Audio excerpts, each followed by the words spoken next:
Hey folks, welcome into the News 12 Now desk. Thanks for joining us here on this Tuesday, June the 13th, 8 o'clock here in Augusta. Taking a peek outside, blue skies right now and clear roads, which is all we can really ask for. Let's pull up real quick this little weather that Tim left for us. 7-day forecast, got a chance for some PM showers a little bit later in the day, but overall we are looking at a great Tuesday. Yesterday was beautiful if you were out at all. It turned out pretty nice after some early morning rain and lightning and whatnot. The afternoon actually turned out pretty okay. All right, we are taking a look at some of our top headlines here, some of the big stories going on in the CSRA, the two-state, the country. We're going to cover it all. First, want to show you real quick how to subscribe to the YouTube channel. If we come over here to YouTube, WRDW News 12, and then you click on us right here. You see that little subscribe button, you can click on that. And then look at that, we're live right now. This is me showing you how to do this. Once we skip this ad, you'll see that. Look at that, there we are, skipping the ad. A little inception for you. Okay, but let's get into our top headlines a bit. Also, actually be sure to download our WRDW streaming app if you haven't done that already as well. Both of those things will keep you up to date with everything that's going on in our community and beyond. We put pretty much everything up on there, so it is a great resource for you. But all right, let's get into it now. Neighbors in Aiken celebrating a temporary victory. They were not on board with plans for a new Parker's Kitchen on the corner of Whiskey Road and Stratford Drive. That's next to 3 neighborhoods over there. They're concerned about what the gas station could bring to that area. Nick Veland went to see the possible location of Parker's Kitchen and spoke with neighbors before last night's Aiken City Council meeting. Well, here at the intersection of Whiskey Road and Stratford Drive, 3 of the 4 corners have businesses, as you can see behind me. And neighbors in this area were really trying to fight to keep this last piece of the puzzle untouched. And for now, it'll remain untouched. Neighbors cheering, hearing the Parker's Kitchen on Whiskey Road is no longer happening. This shows that the process can work, and we were very concerned about what was happening on this entire matter. And doggone if the right thing didn't happen and the right process. So we're extremely pleased. Before the meeting, neighbors rallied together, deciding what they would say. We talked to them about their concerns, but those problems are gone for now. Put all the notes together and how we all felt about different things, and that brought us here, and we won. They're concerned about traffic, possible crime, and health concerns that could come with a gas station. We had a lot of defenses, a lot of reasons why they should not be there. And now we feel like our 3 subdivisions are safe. For now. So now these neighbors will wait and see what happens, but they know what they'll do if this project ever comes back to life in the future. We'll be back, and we will sue the city, and we will prevail. And if we don't prevail, it'll take us 2 years to get to that decision. They're not going to wait 2 years. This project is dead. And Parker's Kitchen can't be approved for this location for at least another year. And Parker's Kitchen told me after the meeting that they're still excited to invest in this community with their 2 other locations. In Aiken, Nick Veland on your side. Okay, thanks for that update there, Nick. And council members can bring this topic back up if 3 members vote for it, so we'll have to see if that happens. The death toll of a nearly year-long crime surge in the area has passed 80. News 12 spoke to 2 pastors who are trying to find ways to bring the community together while also working with local law enforcement to bring down crime in the community.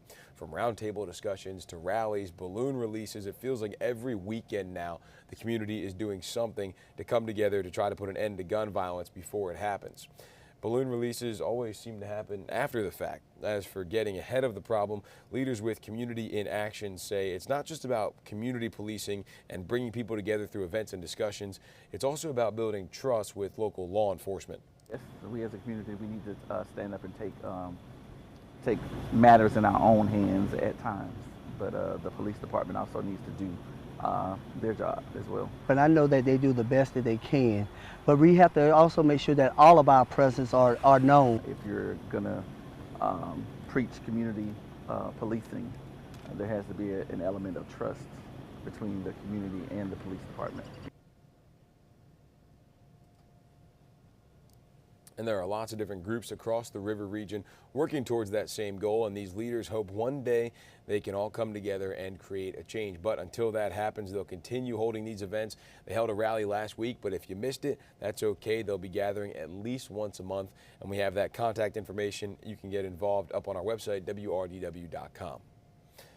From New York to California, all the way to Hawaii, strangers from all 50 states are sending support to Ashlyn Reichard and her family. She's recovering from surgery after being shot at a Walmart last week in Aiken, and one 11-year-old is trying to help the family with medical costs, one bracelet at a time. Alyssa Lyons has that story. Shoppers have entered the doors here at the Walmart on Whiskey Road, never knowing the name of Ashlyn Reichard. Now they say her name in a whispered prayer before they go to bed each night. For an 11-year-old, that prayer is worn on her wrist. I didn't know it was going to be this big of a thing. It could happen to anybody.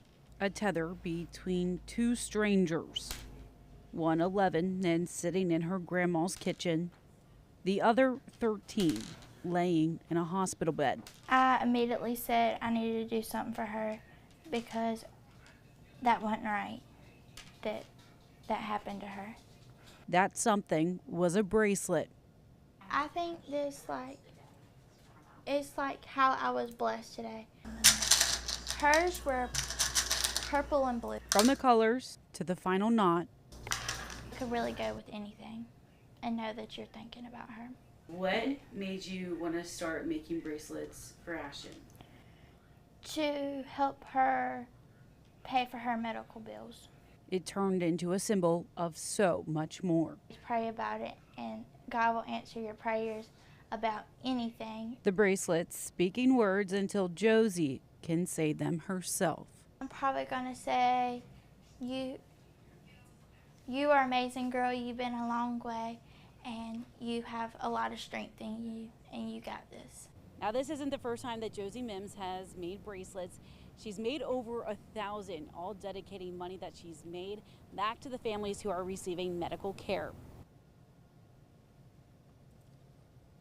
And the bracelets are available to buy. They're just $1 a piece. And to buy one, we do have a link posted to this story up on our website, WRDW.com. You can check it out there. Last month, a historic church in Burke County opened their doors to a shock. Shattered glass, holes in the roof, destroyed bathrooms, and more. 3 minors are charged with vandalism. As for the pastor and his congregation, they were heartbroken. After our story with the pastor, strangers from across the area offered services and dropped off donations to Blunt Hill Baptist Church. And now, as Hallie Turner reports, they're making plans to get that church back up and running. Blunt Hill Baptist Church has been a part of the Waynesboro community for the last 100 years, serving as a place more than 30 people call their church home. That was until 3 juveniles tore it to shreds.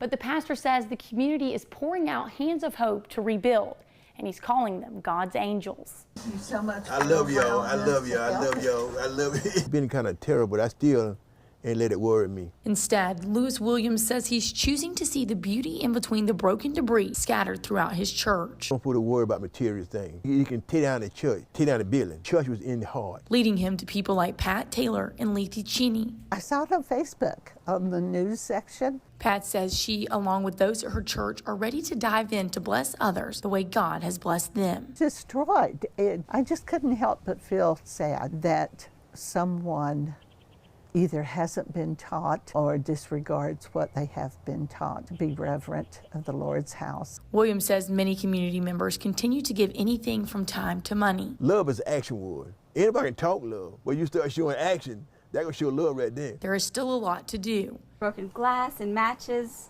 just strewn all over the place. It's not safe for people to be in there walking around. Tackling renovations head on. To get to work. I know there's other churches and organizations have reached out, so now we need to coordinate our efforts and be like, okay, so what can you handle, what can we do, so that we can just pull together as a community to get it done. And at the end of the day, he's calling it a blessing in disguise. I believe in my heart it's a blessing. God's son a blessing. Because now we're going to get the church fixed up, get it cleaned up. That's a blessing all by itself. In Waynesboro, Hallie Turner, on your side.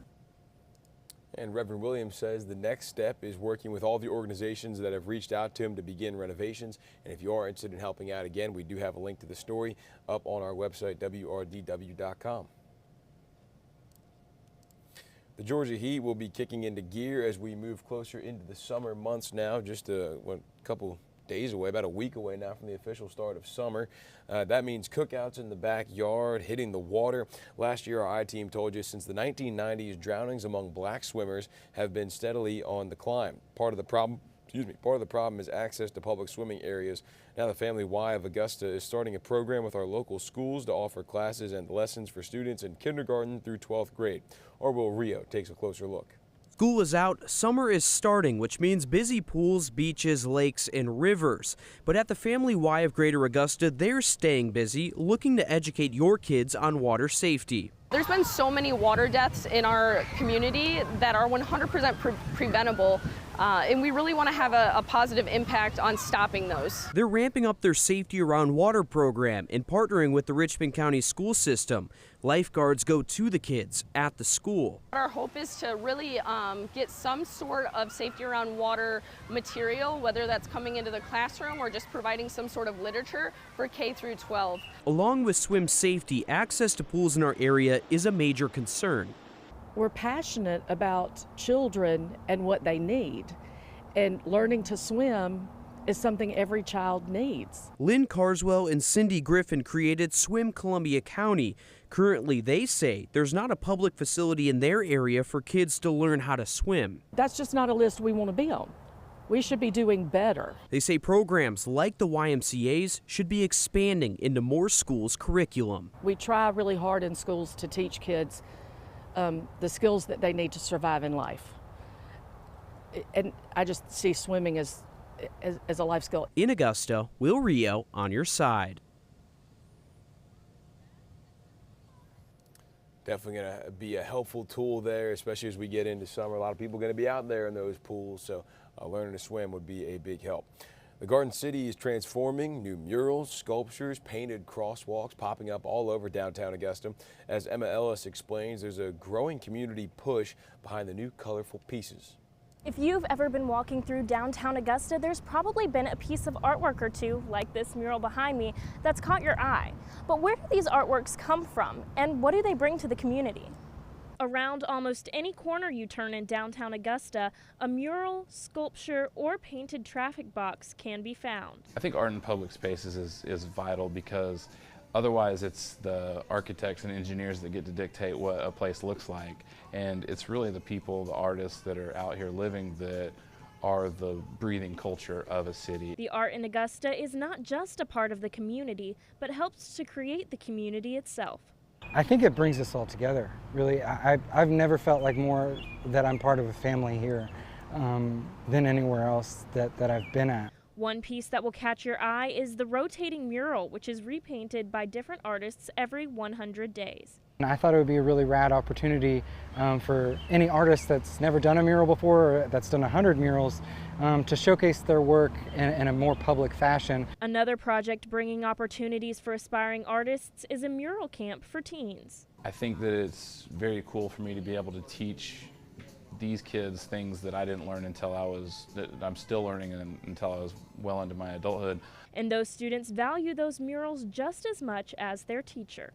I like seeing murals because it's like, I try to find the deeper meaning behind them, because there's usually a deeper meaning. And this mural behind me here was painted by those mural camp students. In Augusta, Emma Ellis on your side. Such a great thing to get more people involved there. You have the rotating mural that Addison Naide, who you saw there in that piece, put together, and then getting the kids involved too. It's going to be a great thing for our city having that many hands working on some art down there. 118 communities from across Georgia are preparing to split more than $83 million in grant money. This was announced by Georgia Governor Brian Kemp last week for reducing violent crime and sustaining law enforcement in our local communities. We've got a couple local counties getting that. McDuffie County, one of those communities, getting funding, $300,000 to be exact. The county says this funding will help create the McDuffie Eyes Initiative, which stands for Enhancing Your Everyday Safety. And the Sheriff's Department plans to add 25 cameras that can automatically scan license plates. Another community getting it, Burke County, more than $1.3 million in grant money to reduce violent crime and the youth in the community. In a press release, the sheriff's office says this is a significant win for everybody in the county, and this will help shoulder the burden faced by taxpayers at the local level. Traffic was tied up on the Bobby Jones Expressway yesterday afternoon after a dump truck flipped on Windsor Spring Road. The truck rolled over and on its top spilled out a load of gravel you see there on the median. We're working to find out what caused that accident and exactly how that driver is doing. Well, after years of crashes, city officials saying their hands are basically tied, the problem with the Olive Road Railroad overpass will go before Augusta commissioners today. Commissioner Wayne Guilfoyle asked for a discussion on solutions to prevent drivers from hitting that low bridge. The Olive Road Bridge is so low that a standard box truck can't pass through, although many have tried, as we've seen over the years. We've seen trucks hit it or get stuck under it multiple times, despite all those signs and warnings. And if you've been down there, you know they've got signs a mile up the road letting you know that there's a low-hanging overpass coming. So it's kind of a shock that people still hit it, but yet they do. And hopefully we get some more answers on what exactly can be done to fix that. Well, it's always a sight to see on the Savannah River. The Corps of Engineers will test the spillway gates at Strom-Thurmond Lake this week. Tomorrow morning, 9 o'clock, the team will open all 23 spillway gates about 2 feet, and the test will take about 2 hours to finish. So you can come out to watch it, but just stay out of the water downstream because there will be some strong currents. Also, if you plan on taking a little video, no drones allowed out there. I don't want anybody getting in any trouble now. A national nonprofit is aiming to help veterans and first responders deal with the effects of PTSD. The Code 9 project is made up of former first responders and veterans. I sat down with the group's founder and found out their goal is not only to help prevent post-traumatic stress, but also to help people understand it's actually a brain injury. I've noticed you're saying PTS, and I've always heard it as PTSD. Is that part of the stigma that the society calls it a disorder? But you seem to have dropped the D from the acronym. Due to science advancements, PTSD is no longer the diagnostic abbreviation. It is PTSI. It stands for post-traumatic stress injury. It is actually an injury to the brain. If you look at an individual's MRI scan, brain scan, from someone who has suffered from PTS, you will see damage to the brain. Had a great conversation here with Brandalee Baker, who again is the co-founder and current CEO of the Code 9 project. And if you want to watch our full interview, you can do that up on our YouTube channel, also up on our website, WRDW.com. We had a great talk just about ending the stigma surrounding PTS and how we can all play a part, whether we have it or know someone who has it, or just kind of what to look out for when it comes to that sort of thing. So really great interview, really insightful stuff from her there. We may notice something familiar in the new movie trailer for The Hill. That's a new movie that follows the story of Ricky Hill and his journey to professional baseball while dealing with a degenerative disease. We have a little preview of it here. And gone, senior Ricky Hill. You can see shots of our area all over this trailer. Lake Olmsted Stadium takes center stage in a lot of it. The movie was filmed here back in 2021 with a lot of locals, including Tim Strong. Very, very briefly, you see the back of Tim's head. It's in this trailer. I'm pretty sure it was at the beginning, though, so we may have missed it. Let's loop through again, see if you can see it. It's after a home run ball. The guy's rounding first, going to come right here. Watch this. Back of Tim's head right there. That was it. Yeah, very brief cameo there from Tim Strong. Dakota Watson also was a member of the filming. Don't know if he made the final cut. We'll have to see. Let's move on to some statewide news here. Stores closed before they even had a chance to get off the ground, and it's crushing for communities and new business owners. A new study from Lending Tree finds that in Georgia, a quarter of small businesses fail in the first year. Our State House reporter Abby Kasoris explains how one owner is making sure his business won't become a part of this troubling statistic. You guys gonna get some sandwiches? At Freezy's Meat and Market in Riverside. A lot of the people who work here also live in the neighborhood, so it feels good to support them. Customers can grab a sandwich or find a cut of meat from Georgia ranchers. All this cattle was raised in Georgia, processed in Augusta, and then sold here in Atlanta. Owner Mark Frazee says it's so rewarding to see the packed store after opening last month. The biggest thing is I wanted people to come in and feel like they know their butcher, they know where they're getting their meat from. You go to big box stores and you kind of just wander around and no one really helps you. I want to be that person that gives, what are you having for dinner tonight? Let's walk through it and let's talk about it. A survey from Lending Tree found the Peach State has the 7th highest rate of business failures. 1 in every 4 businesses will close after a year.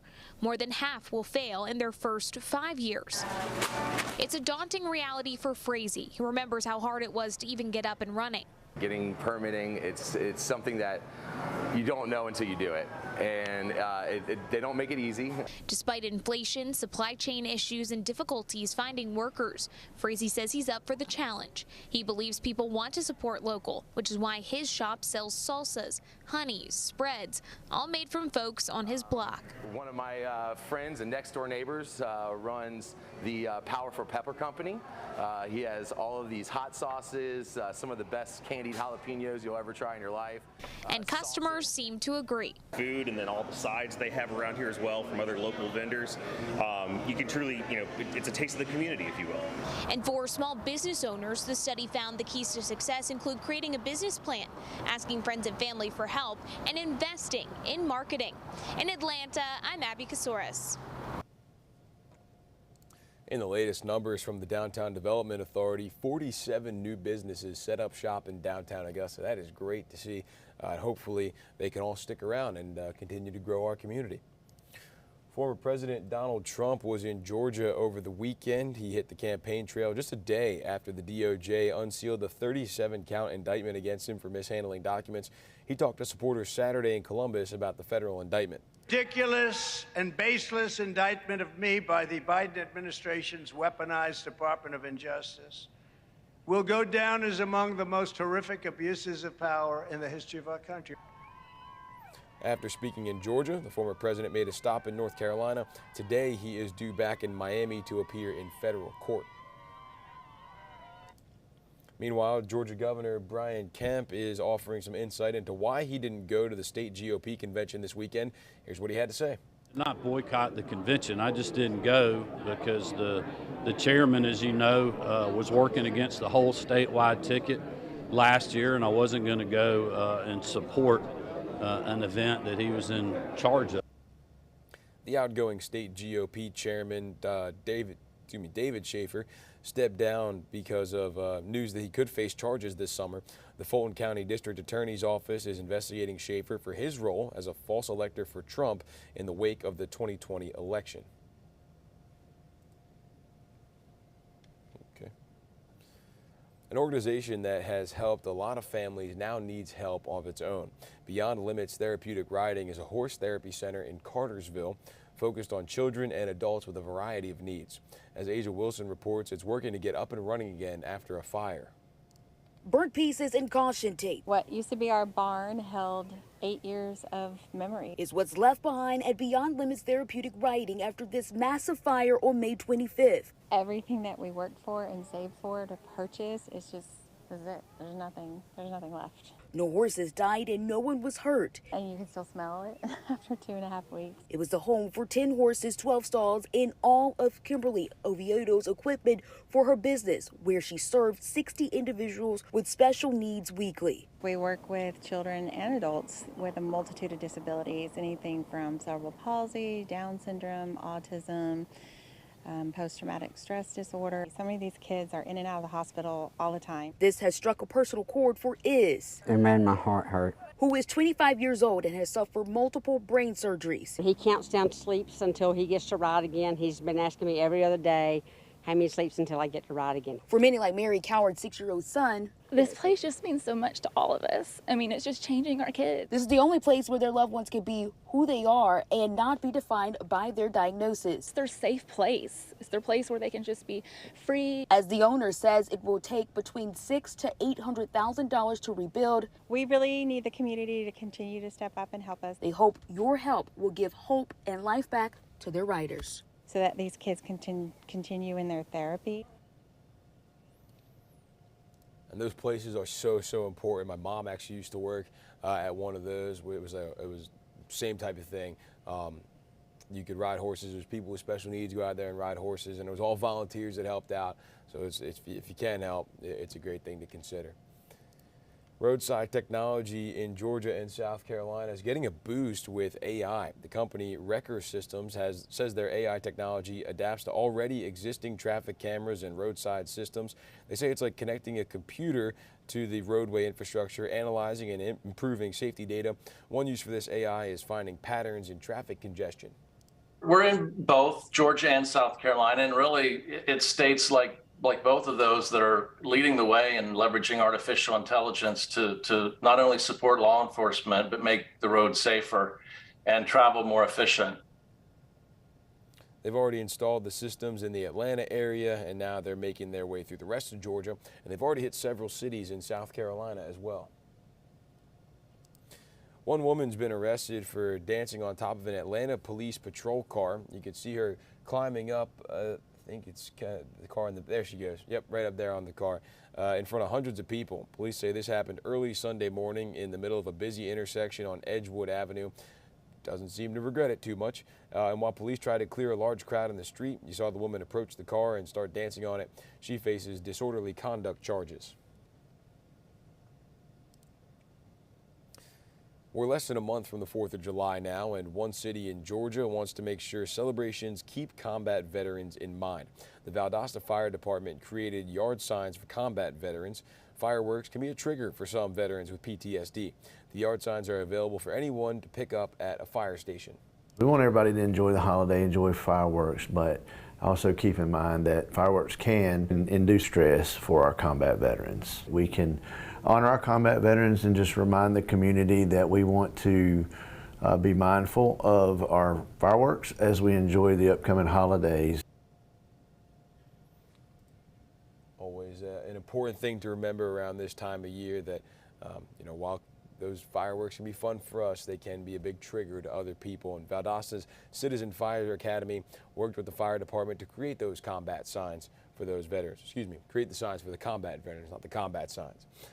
Advocates and loved ones are demanding the federal government clear barriers preventing Americans with Alzheimer's from accessing treatment. Going across the river now this weekend, South Carolina advocates are holding a statewide rally to add their voice to those calls. Our State House reporter Mary Green explains why. Within the next month, the FDA is expected to decide if it'll approve a drug that could slow down the progression of Alzheimer's. But advocates fear even with this approval, many Americans might still not be able to access this treatment.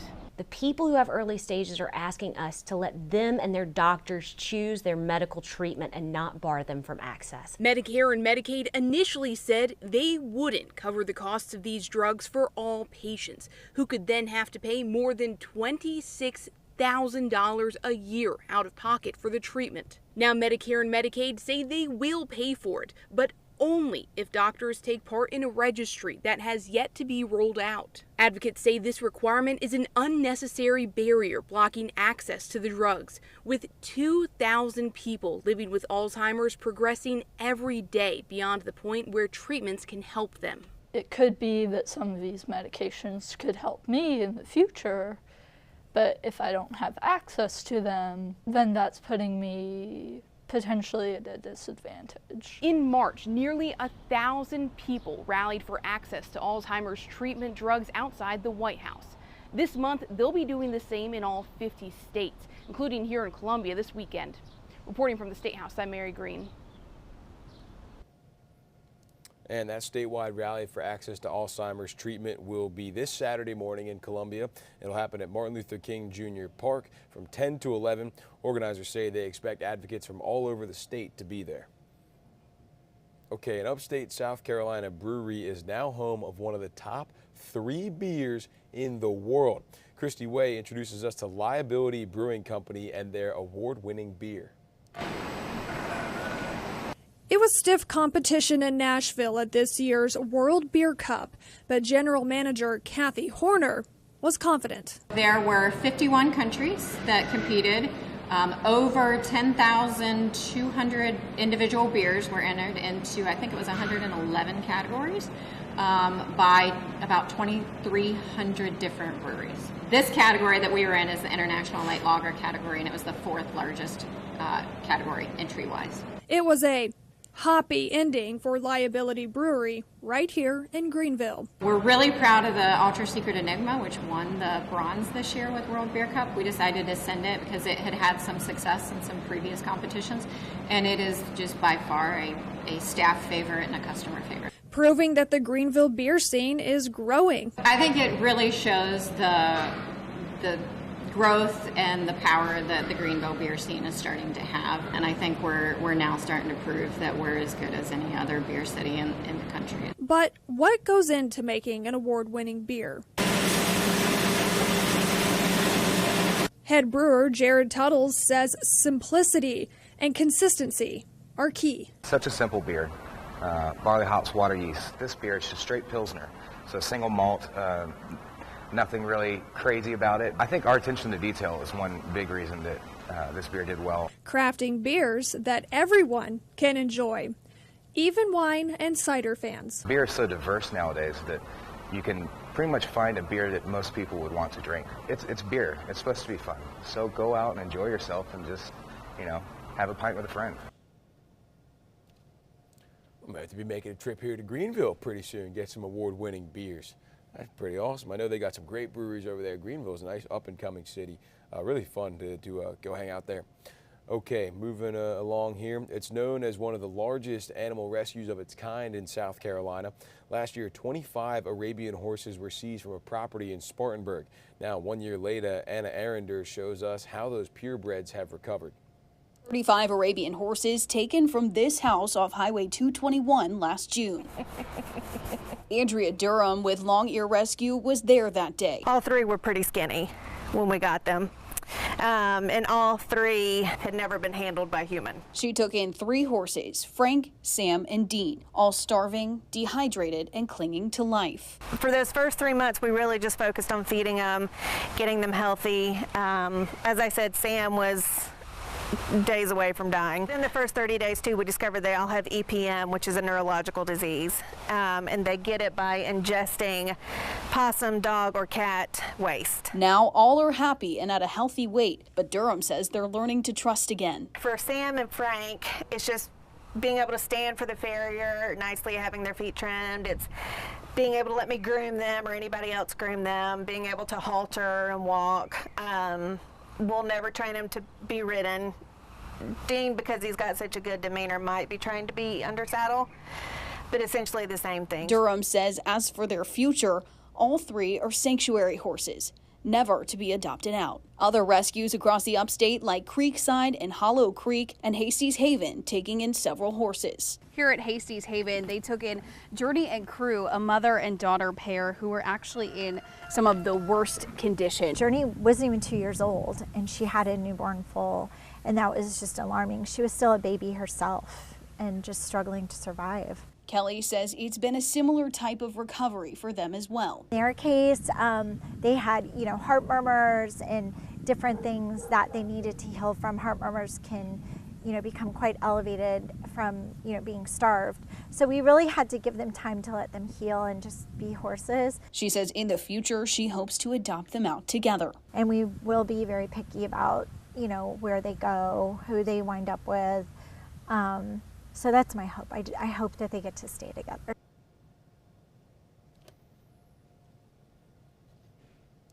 Alrighty, moving along here. Glad to see all the horses are doing a little bit better coming out of that bad situation. South Carolina Senator Tim Scott was in the upstate Monday for an announcement in his presidential campaign. He says he's gotten endorsements from more than 100 elected officials in the state, from 100 elected officials from state representatives to mayors, council members, school board members. Scott talked about how growing up in North Charleston paved the way for his presidential campaign. One of the blessings of a miserable beginning here at home in South Carolina, growing up in a single-parent household, mired in poverty, being helpless and hopeless it felt. But good mentors in this state helped me understand that any kid from anywhere at any time could rise beyond their circumstances and live out the true dream within their hearts if they looked in the mirror and took personal responsibility. Scott joined a growing field of candidates for the GOP nomination in the 2024 election. I believe we are up to 10 GOP candidates now. Former President Trump's plane landed in Florida yesterday, and today he faces a judge on felony charges concerning government documents. Here's a look now at his motorcade as it made its way to Newark Liberty Airport yesterday. This is the second time in the last 2 months he's faced a judge on criminal charges. The former president boarded his plane from bound to Miami. As Christian Benavidez reports from Florida, Trump calls the charges baseless and says it won't stop him from running for re-election. Former President Donald Trump boarded his private plane on his way to Florida ahead of his arraignment Tuesday. Over the weekend, he called the federal indictment a political hit job. This vicious persecution is a travesty of justice. Among the 37 criminal charges Trump is facing, prosecutors say he illegally retained classified documents detailing U.S. nuclear weapons programs and documents with details about military activity and capabilities of both the U.S. and foreign countries. If even half of it is true, then he's toast. While Trump's former Attorney General William Barr dismissed characterizing this case as a witch hunt, Republican Senator Marco Rubio argued the indictment will cause certain harm to the country. This will now put all of our institutions into tremendous crisis. The judge will be attacked, the process will be attacked, the Department of Justice will be attacked. Officials here in Florida are preparing for possible protests with increased security. So far, the indictment doesn't seem to be impacting Trump's popularity with his base. He's a very strong candidate. The more charges they put on him, the stronger he seems to get. A CBS News poll released Sunday shows Trump continues to be the solid frontrunner in the race for the 2024 Republican nomination, with 61% support among likely GOP voters. Christian Benavidez, CBS News, Doral, Florida. And I believe that arraignment's at 3 o'clock today, I want to say. So, of course, we will get the latest on that, and we'll have updates for you coming up later on this evening.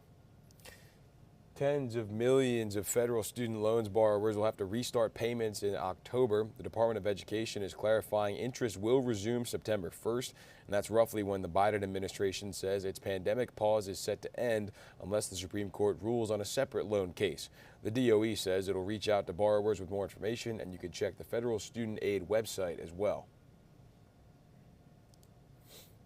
The U.S. Senate has opened an investigation into a new partnership between the PGA and the Saudi Public Investment Fund, which backs LIV Golf. It comes nearly a week after the PGA Tour announced the merger agreement, but some Democrats have expressed concern because of the foreign entities involved. Senator Richard Blumenthal issued both organizations letters Monday detailing the causes for concern, and he's asking for documentation relating to the new agreement and how it came to be.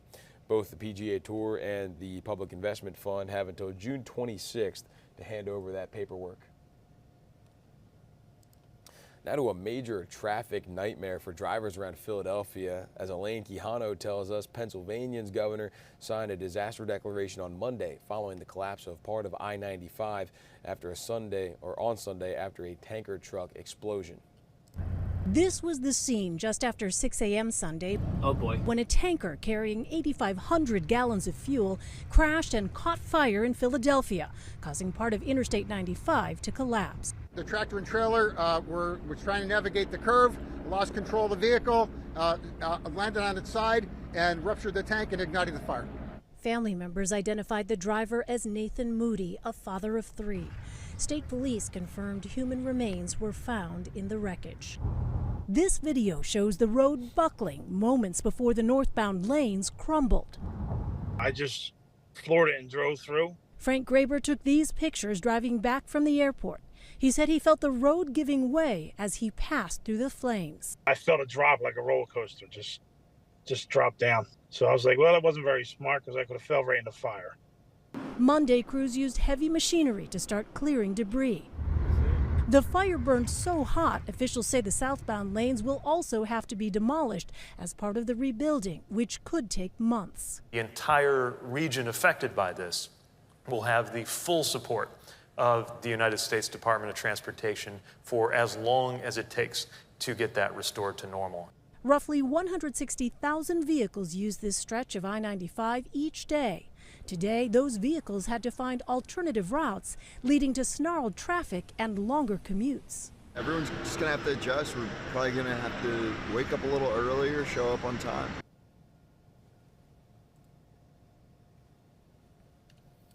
State officials say the bridge was only about 10 years old and it was structurally sound, but it's not meant to withstand intense flames like it got there.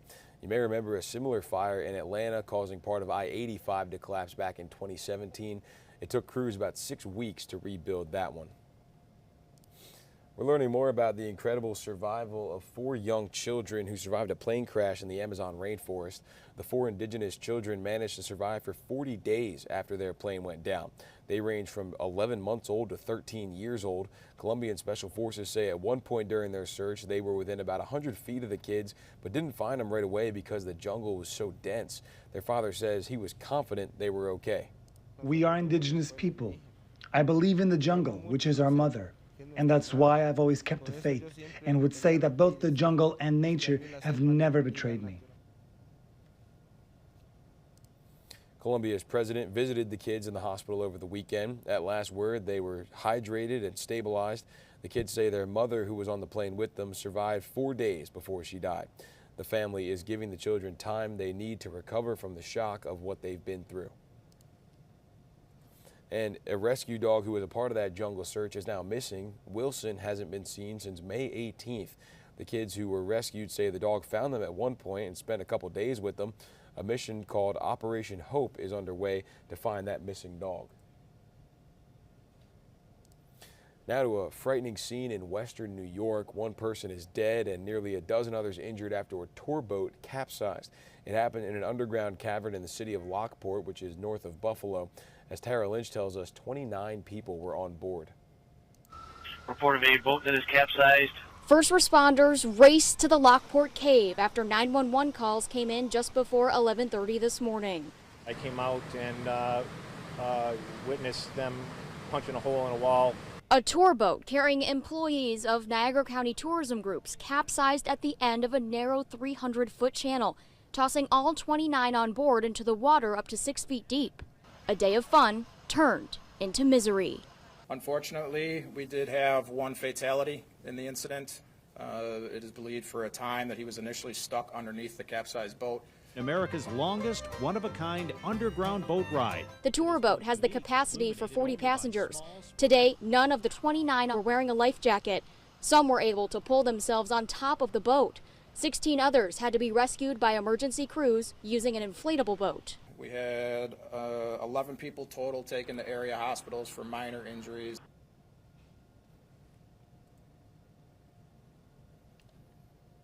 It was a heroic rescue as emergency crews broke through the canal walls with a sledgehammer to get some of those people out. A Utah mother of 3 charged with the murder of her husband remains in jail without bond during her trial. A judge ruled the evidence against Corey Richins is strong enough to support a capital felony charge. Prosecutors say Richins and her husband Eric were having some marital issues. She's accused of slipping a lethal dose of fentanyl into his drink. She later wrote a book with her kids about how they coped with the death of their father. In court yesterday, investigators said she searched online for information about how to hide the evidence. Did that phone search, quote, how to, period, permanently delete information from an iPhone remotely, close quote? Yes. Did that phone search, quote, luxury prisons for the rich in America? It did. In addition to first-degree aggravated murder, Corey Richins faces 3 counts of possession of the drug GHB, which in large doses can be lethal. An 11-year-old boy and his dad proved the power of the buddy system. It played a part in saving that boy's life when he was bitten by a rattlesnake. We want to warn you, the story does include pictures of that bite. Katie Eastman talked with the young man and his dad.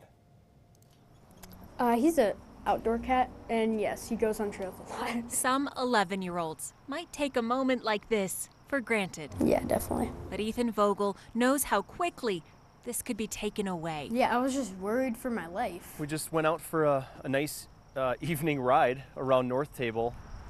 Ethan's dad, Zach, was biking right behind him on Tuesday when he saw his son fall.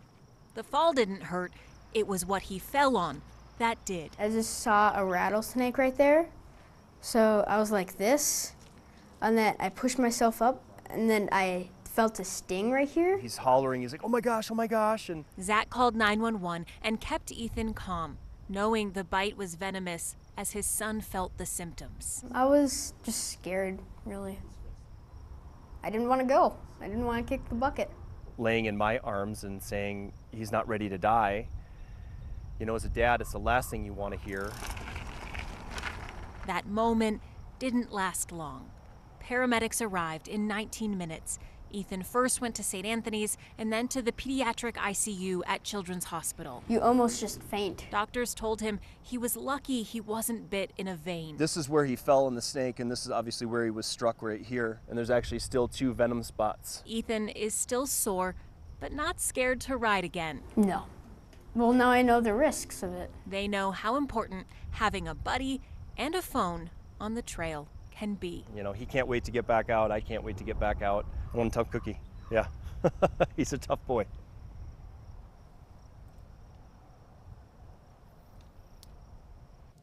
And thankfully that was not much worse. And closer to home, the North Carolina Zoo closed off its kids area last week after a copperhead bit a 5-year-old. The zoo is surrounded by woods, so snake sightings unfortunately not all that uncommon there. Well, you may not realize it, but you have a lot of digital assets and they need to be protected. Our investigative team's Susan Campbell explains. A lot of people have a will, but most probably haven't thought about what will happen to their social media accounts or other digital accounts when they die. Here's why it matters.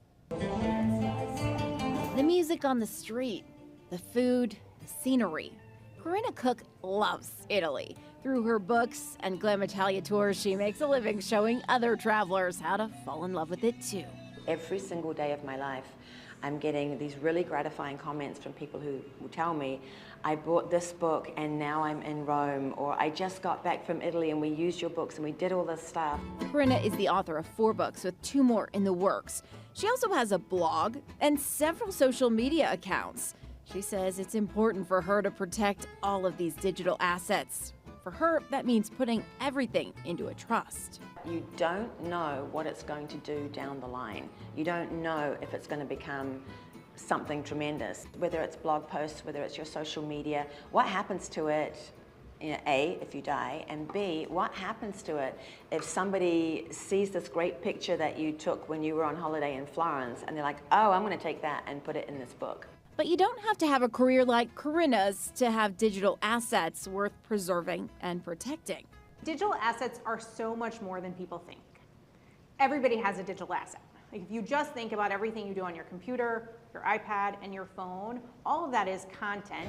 Allison Kierman is an estate planning attorney. She says you may not realize it, but your social media accounts need a legacy contact. Facebook, Apple, Google, they all need documentary proof of who the next owner is. And sometimes that's in your will or your trust. You also can go online and identify a legacy contact for many things. Here's how to identify your legacy contact if you have an iPhone. Go to settings, click on your picture, then passwords and security, and choose legacy contact at the bottom of the screen. We are so worried about privacy and scams and fraud. The companies who hold this information have to be more strict now about who they give the information to. Allison says she saw how important those legacy contacts are when she had a client whose husband passed away unexpectedly. He had made everything in their house electronic. It was state of the art. The front door locked from his phone. She didn't have the app on her phone. She didn't really know how to use the app. She was like, we don't really use the front door very much. But he passed away and she literally could not lock her front door. We had to rewire the entire house. That is a digital asset. So's this, and this. Already, it's a work of love. This is on you to come up with a list of all of your digital accounts. A password manager may be a good tool to use. For you, it helps you secure your accounts right now, but many of them also have options for emergency contacts. So when you die, your loved ones aren't scrambling, trying to come up with a password for the account you forgot to include in your planning. I'm Susan Campbell. All right, let's keep with the money theme here, shall we? With school out, kids may be spending more time playing video games. Cyber attacks on popular gaming platforms increased nearly 60% in the last year. Consumer investigative reporter Rachel DePompa talks with a security expert who says parents need to keep a close eye on this. The kids are out of school for the summer, and it's a great time to make sure they know the rules about being online. Cyber criminals launched more than 7 million attacks on children, exploiting popular game titles in 2022. That's according to cybersecurity company Kaspersky. They were creating phishing pages, mimicking popular games like Roblox, Minecraft, Fortnite, and Apex Legends. Then they try to get kids to click on links so they can reach parents' devices and steal information. One rule parents can help lay down is tell their kids, you know, if there's a chat going on, you're not to click on links that strangers or other players are sending you. So stay away from those. Kurt Baumgartner is a principal security researcher with Kaspersky's Global and Research Analysis team. He says to remind your children over and over not to give out any personal information on game chats. That includes their name and especially their location. Baumgartner says it isn't just gaming sites either. Cyber criminals are latching on to whatever is popular at the moment. Whether it's a new album by Taylor Swift or a new movie that's coming out that's hugely popular, they're going to try to latch onto that popularity and try to get their software installed on different systems. Baumgartner says add a parental control app and tell your kids how these apps work and that you are trying to keep them safe online. And spend more time communicating with your kids about online safety. Remind them of the rules often. With this Watching Your Wallet, I'm Rachel DePompa. Well, tattoos have never been more popular, and if you've ever given some thought to getting one yourself, there's an app you may want to try first. Our consumer tech reporter Jamie Tucker found a smartphone app that can help you make an educated decision. A tattoo can be cool, but it can also be a really bad life decision, something you regret or regret. Just ask this guy. It's Is My Life, John Bovey. Now, before you ink, you might want to think, and this smartphone app lets you sort of get a tattoo without getting a tattoo. Before you ink, try Ink Hunter. This smartphone app can help you decide what a tattoo will look like before you get it. Here's how it works. The app uses your smartphone camera, augmented reality, and artificial intelligence to superimpose a tattoo design on your arm, leg, anywhere else on your body. You'll need to mark the spot with 3 lines, kind of like a smiley face. Then go through a vast library of designs from real tattoo artists. All of the more popular choices of flowers, symbols, skulls in black and white and in color. Then aim your camera at the smiley face. Ink Hunter places that tattoo to show you what it will look like in real life. I like it. I think it's cool. I would use it again. If you send it to me, I can download it so I can play with it and see if I actually want one. Snap a photo with the app and you can move it around and using filters see what it'll look like in a few years when the ink is faded and blurry. Find one you like, take it to a tattoo artist as a guide. Remember, ink is forever. Ink Hunter keeps you from making a really bad decision. I'm Jamie Tucker, and Ink Hunter is the app of the day. Moving on to sports now, the Vaughn Taylor Championship is back with some locals competing, and local football players are being recognized in the Georgia High School Football Hall of Fame. Dan Booth has your sports. Good morning, everyone. The opening round of the Vaughn Taylor Championship is almost here. This is the 13th year of this event, and it's the first time it will not be played at Mount Vintage Golf Club in North Augusta. With hopes of a course change leading to lower scores for these junior golfers competing, this time around the tournament will be played at the Bartram Trail Golf Club in Evans. This year's field is filled with junior golfers from all over the United States and Canada. Ahead of the first round, those in attendance on Monday played in the Jim Burton Memorial Junior Am. Now, the first round tee times begin bright and early, starting at 8 a.m. with split tees. We have 4 local golfers competing this year. Tyler Newsom is our lone representative from Augusta, and he's set to tee off at 9:40 on 10. Nicholas Flights is from Evans, and he's in the next group teeing off from 10 at 9:50. Sarah Martin has a start time of 10 a.m. on 1, while her brother Nathan Martin gets his round underway on 10 at the same time. The Martin siblings are from Evans as well, and we'll have continuing coverage of this tournament later on today and throughout the week.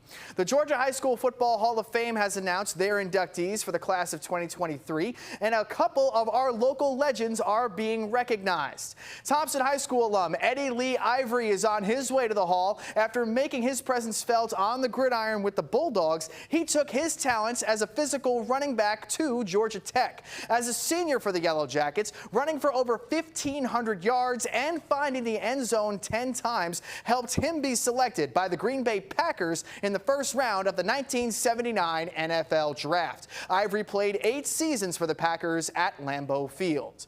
Augusta native and Josie High School alum Dion Grant will also be inducted. Grant helped lead Josie to a state championship victory in 1995, was a member of the Tennessee Volunteers national championship team in 1998, was drafted in the second round by the Carolina Panthers in 2000, and won a Super Bowl in 2012 by playing a key role in the secondary for the good old New York Football Giants. That's it for sports. Have a great day, everybody.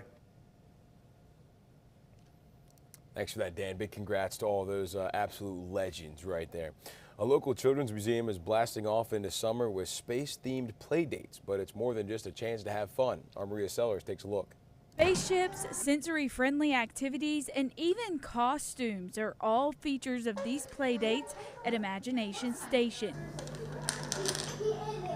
Caitlin Weekly is a volunteer, and she says her sons love visiting the museum. It's just been such a fantastic opportunity for us to get out of the house, just let my kids be themselves and just have fun. One thing her oldest son enjoys most is the theme. So right now it's space themed, and you will always find him running around in an astronaut suit. But the themes are just part of the fun. And it was a great outlet to get my oldest out and about. He has a ton of energy. He's been diagnosed as ADHD, so he is neurotypical, and it has been a fantastic outlet for him. She says she loves it too because the museum embraces his neurodivergence. And it was so cool to find a place that just embraces his creativity. While having a great time is important, the museum's goal is for kids to learn too. When kids learn actively, they're able to hold in more, they're able to have places where they can build off of because their memory records it. But it's not the same kind of learning you'd see in a classroom. They get to run around with rocket ships, and they get to go inside the play spaces and really let their imaginations explore. And while it may not actually be outer space, the fun here is out of this world. It's been a fantastic outlet for his energy, and we really, really enjoy it. In Augusta, Maria Sellers, on your side. A great spot for kids to get that energy out and also learn a little something along the way. Okay, 3 minutes here till the morning mix. Don't forget to subscribe to the YouTube channel, download the streaming app. I will see you back here a little bit later on in the morning for some more News 12 Now. But if you are on the app, just stick around. Morning mix will pop up in 3 minutes. And if you're not on the app, hop over there and go watch some morning mix. Cliff and Zaina have the latest in the entertainment world for you. Okay, we'll be back with a little bit more News 12 Now later on this morning.